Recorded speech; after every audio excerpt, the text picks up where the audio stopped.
Une attestation, un trophée et 2 000 € Draman Sangaré, sacré meilleur jeune styliste du CITA 2018. Sentiment de joie, je suis très content d'être le lauréat de ce soir, le CITA 5e édition.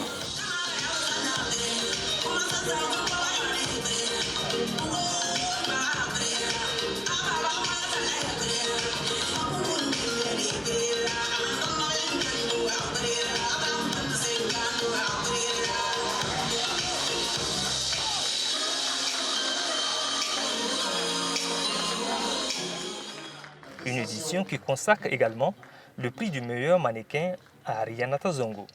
Les membres du jury ont été satisfaits. Voilà, donc vraiment, ça me touche, ça me va tout droit au cœur. Je rends grâce à Dieu, je remercie ma famille, tous mes amis et toute l'équipe du CITA.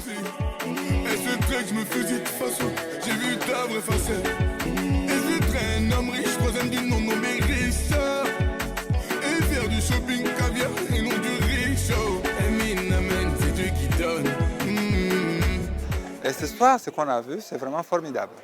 Parce que non seulement il y a eu des créateurs qui ont fait de la créativité, quelque chose de super, et il y a eu aussi des mannequins qui ont défilé. On a eu quand même des mannequins professionnels. Donc, pour moi, le CITA, c'est un événement qui est un événement de l'avenir pour l'Afrique. Oui, je compte le CITA comme l'un des plus grands événements du continent africain parce que ça m'a permis quand même de savoir que le Burkina a un pain communément nommé Faso d'Anfani qu'ils mettent vraiment en exergue.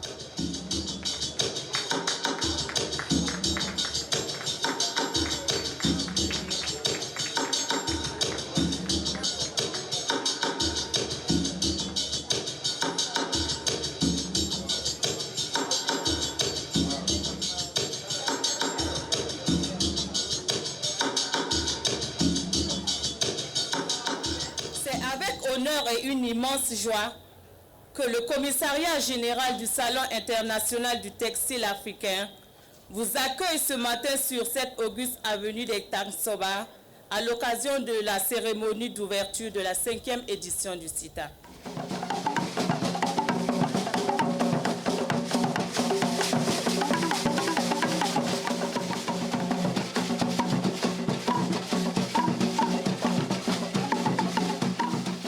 En faisant de Ouagadougou la cité du textile africain, où convergent les acteurs de la filière, le CITA s'assigne la lourde mission de donner à l'événement un caractère panafricain, contribuant ainsi à un métissage culturel porteur d'intégration.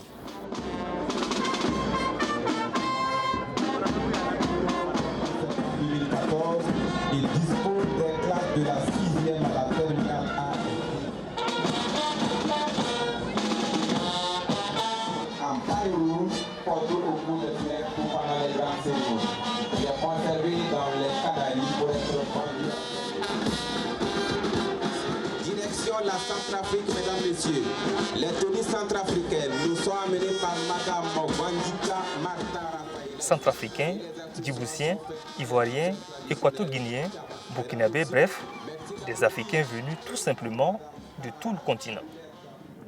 Une diversité certes dans la culture, mais une harmonie dans la promotion du textile africain. Avec le CITA alors, c'est bien le panafricanisme qui est en marche. Et tout est parti d'une rencontre avec l'ex-président malien Amadou Toumani Touré. C'est au cours d'une visite au Mali, paix à son âme, Traoré Siriman, qui m'a invité et à travers lui, j'ai eu l'occasion et le plaisir de rencontrer le président malien. Et à Tété, on en a parlé de la transformation des matières premières en Afrique. Donc, dans mon pays, en matière de qualité et quantitative, c'était le coton et que l'on exportait le mieux. Donc, je me suis dit, bon, voilà ce que Thomas Sankara avait lancé au Burkina Faso, consommons burkinabé. Ça peut être d'une manière ou d'une autre, utilisé même en Afrique et valorisé avant d'être exporté. Donc, comment ajouter la valeur ajoutée? Il faudra organiser quelque chose Et c'est là l'idée m'est venue d'organiser le Salon international du textile africain.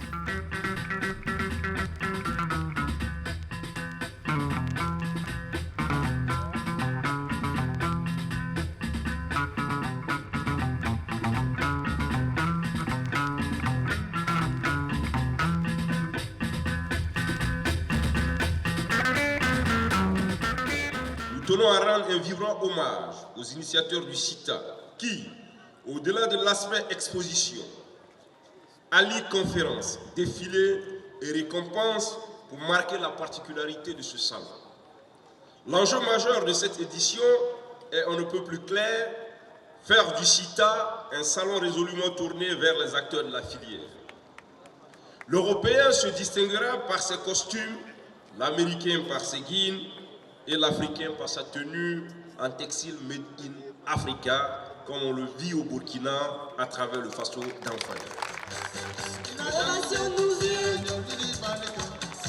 Pour notre styliste venu du Djibouti, Mado Ayat. Je pense que c'est la première fois aussi que Djibouti participe à CITA, un événement mais très important, très intéressant, qui regroupe les talents d'Afrique. C'est une opportunité pour moi d'avoir participé à ces salons internationaux du textile africain, d'autant plus que moi, je suis plus spécialisée dans les textiles traditionnels de chez moi. D'ailleurs, ma société s'appelle, enfin ma marque s'appelle Hideyelo. Hideyelo qui veut dire garder la tradition. Donc moi, ce que je fais, c'est je prends les tissus traditionnels et je les modernise. Et il y a les friperies qui rentrent et autres. Donc vous voyez très bien que si aujourd'hui, dans chaque pays, c'est les industries du pays qui doivent habiller les élèves, je pense que les industries ne deviendront pas mieux que cela. Si dans chaque pays, c'est les artisans qui font les tenues traditionnelles, les pagnes traditionnelles qui habillent les élèves, ces tisserands ou tisserands vont s'adonner à cœur joie pour habiller les élèves. Mais c'est des devises qui restent en entier et c'est cyclique. Le CITA, c'est une parade, des concours, défilés et expositions, mais également une conférence. Et quand le thème porte sur l'avenir du textile africain, même l'Union africaine ne pourra rester en marge. Je voudrais également, au nom du président de la Commission de l'Union africaine, qui a insisté pour que je puisse vous rejoindre et pouvoir participer ensemble à ce salon, je voudrais vous exprimer ma joie d'être à Ouaga. Et les économies africaines également souffrent du fait que nos produits ne sont pas transformés sur le continent. Donc c'est un défi pour lequel l'Union africaine est consciente et c'est la raison pour laquelle il faut encourager ce genre d'initiatives. À mon avis, du moment où son Excellence Moustapha Faki a bien voulu parrainer la conférence internationale et d'ailleurs qui a mis des spécialistes pour nous accompagner, je pense que pour nous, c'est un honneur pour nous d'avoir initié le Salon international du textile africain. Mais l'allure où vont les choses, nous pensons que ça risque, et c'est sans orgueil, d'être quelque chose comme un patrimoine africain. Et nous, ça ne nous dérange pas d'avoir fait quelque chose pour l'Afrique et pour notre pays.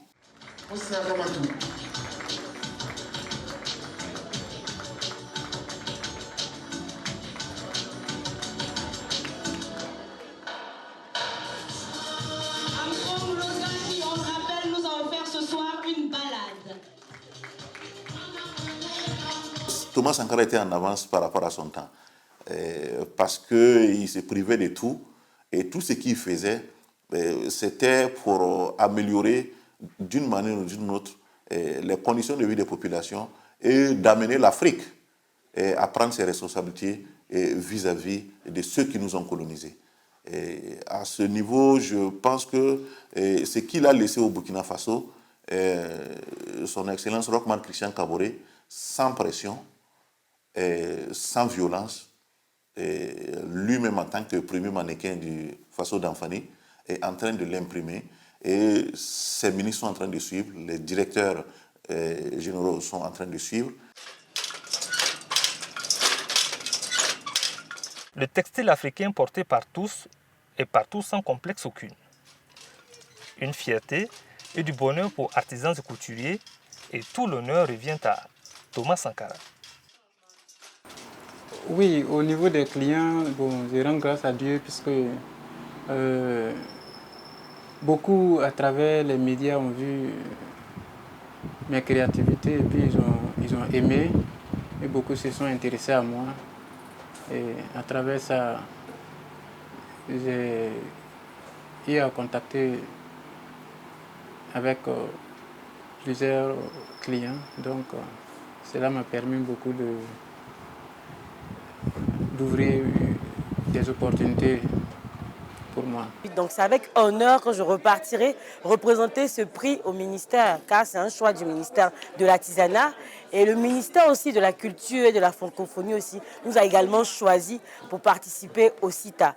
Donc pour venir au CITA, on a été choisi par 2 ministères et c'est un honneur pour moi de repartir en Côte d'Ivoire et de leur présenter ce prix. Je remercie le comité d'organisation, je remercie donc le peuple burkinabé pour ce prix et c'est avec fierté que je retournerai au pays présenter ce prix-là.